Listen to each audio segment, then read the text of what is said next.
Let us start with the poem Go and Catch a Falling Star.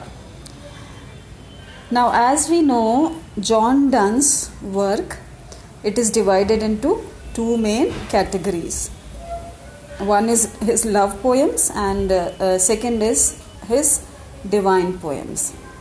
Now, in love poems, अपने love poems में he tells about women and their nature. जैसे हमने पहले भी देखा है, John Donne he is a metaphysical poet. So how is he different from the Elizabethan poets?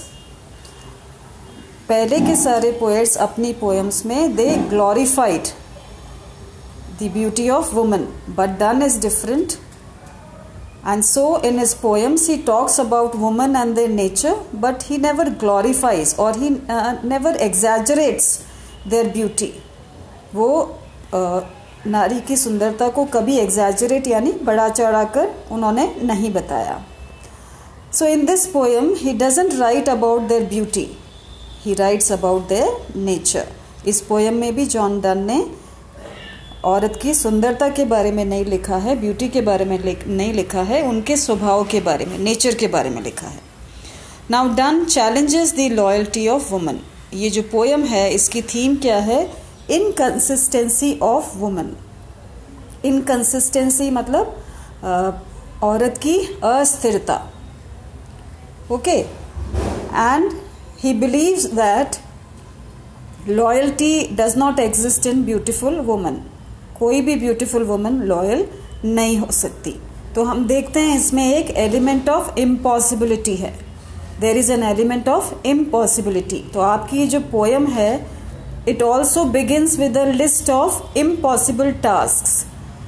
Poem के first stanza में डन ने एक लिस्ट दी है of all impossible tasks.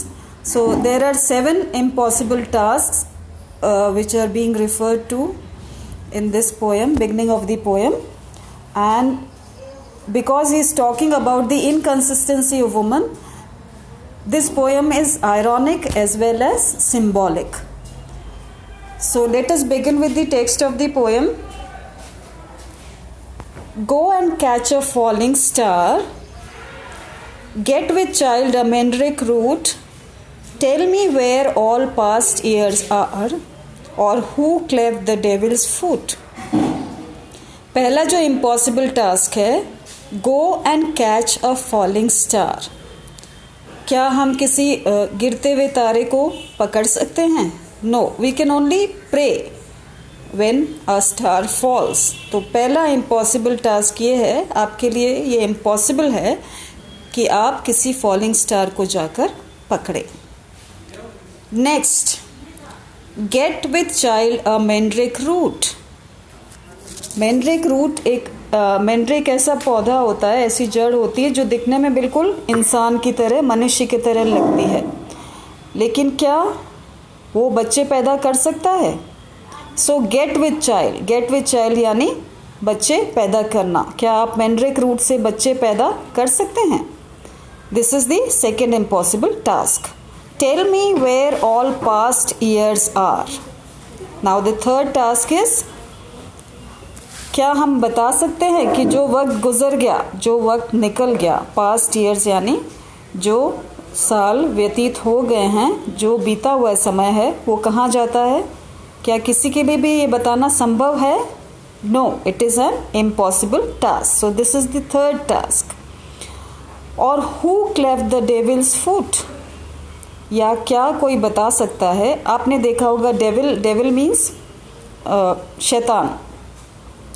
शैतान के जो पैर होते हैं वो बीच में से क्लेफ्ट यानी बीच में से कटे हुए होते हैं, बीच में से चीरे हुए होते हैं.